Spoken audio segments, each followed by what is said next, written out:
right, so I did get all this reorganized. Oh, it's so nice and clean.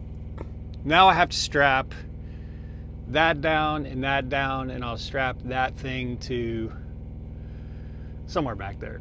Anyway, I got that all nice and clean, but here's something that's kind of funny. This blanket, this is a new blanket, it's supposed to be gray. Pretty sure that's pretty close to white.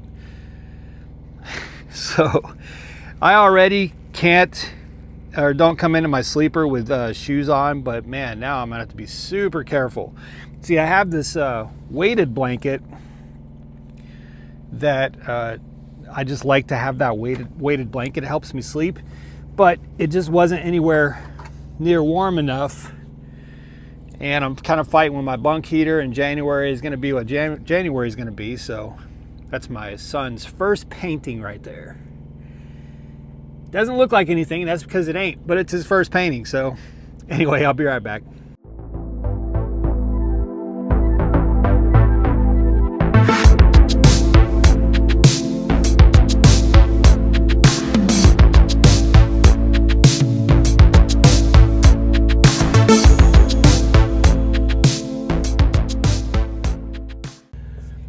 All right, y'all, Eric here, Driveline World Decay steering wheel holder. It is the morning after Christmas, and it was a great Christmas day. My wife and I just had a quiet day and just were with my son all day. So it was a great day, but the weather was weird, and the weather's been weird for weeks, man. Like, we live in the South, so it's not uncommon for where we live to not be extremely cold in December, but it's been weird. In fact, December felt like November, and November felt like December. So we had this kind of completely backwards thing where November was pretty cold with lots of weather, and December's felt like, December's felt like September. It's been weird. Anyway, I hope all of you guys had a great day yesterday, or if you're watching this video much later in the week, a few days ago for Christmas. I hope you've had a great time. Hopefully you were able to be with your families. If you weren't and you were out there running freight, thank you for that. I got to go to the terminal, as I mentioned in my last video, because I've got to get batteries, and I've got to get I think it's a new screen on my bunk heater. I can get my bunk heater to work, but I can't get it to just keep firing as the regulator requires, as the temperature requires. And sometimes I have to reset it like 5 or 6 times to get it to come on. And several of you in the comments have told me that it's the screen or something like that. I mentioned that to the shop when I called, and they said, yeah, that's probably what it is. I don't think this bunk heater has been serviced maybe once in 3 years. So, I've got to get that resolved, because I know Lyle over at No Hippie Trucking and Transportation, I know he can thug it out, as he says, when it gets, 16, 17 degrees. That ain't me, man. And here's why.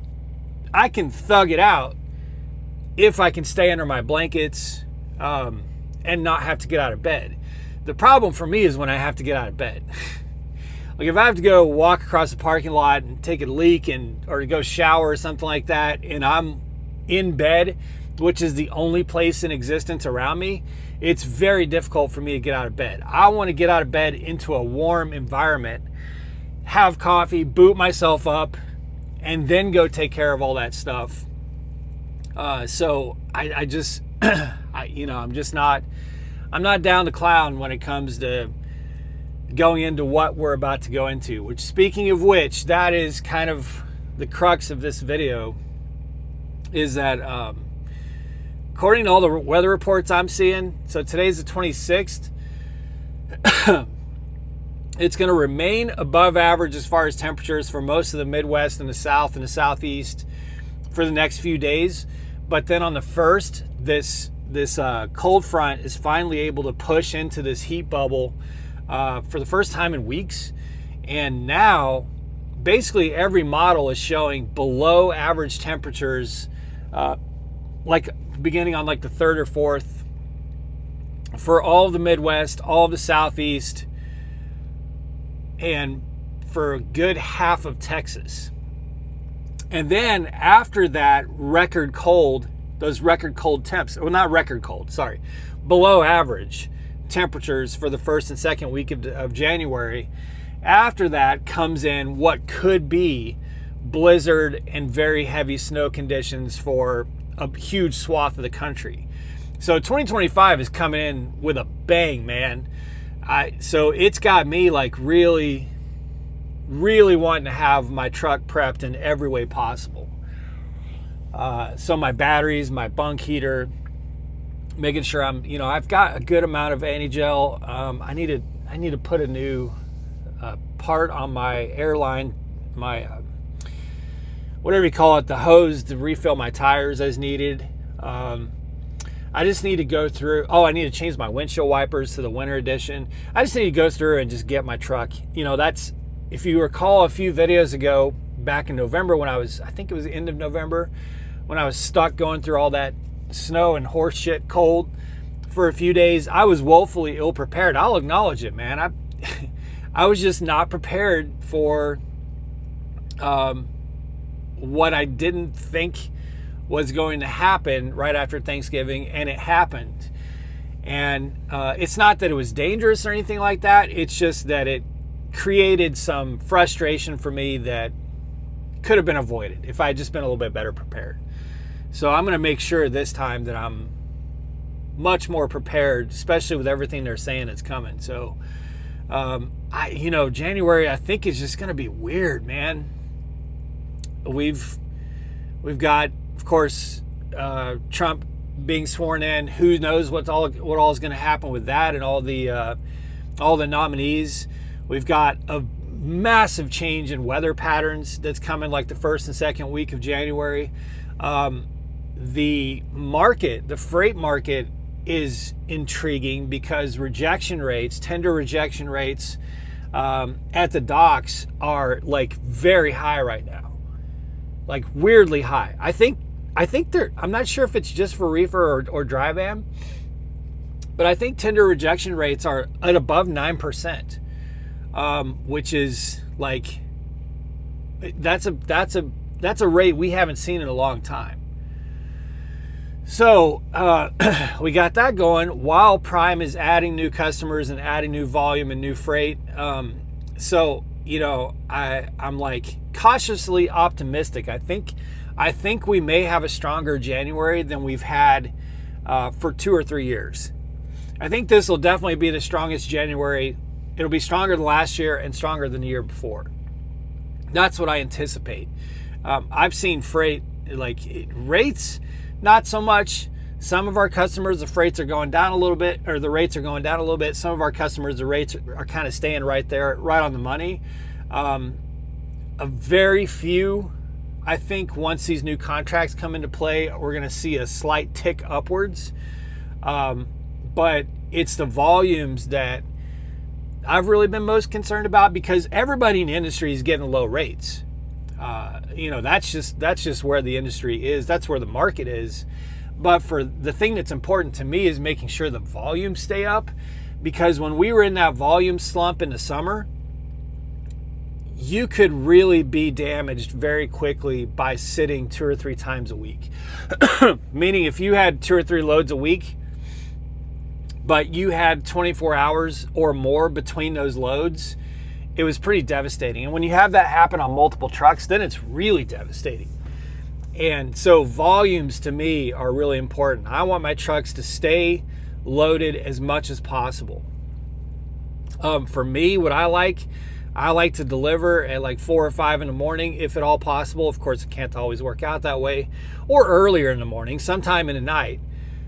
And then either get a washout and go get a load immediately before everybody wakes up, or get a washout, park, do my 10-hour break, go pick one up with a fresh clock that night and get going. If I have to park and sit for 24 hours or more, that to me that's the market that hurts me the most.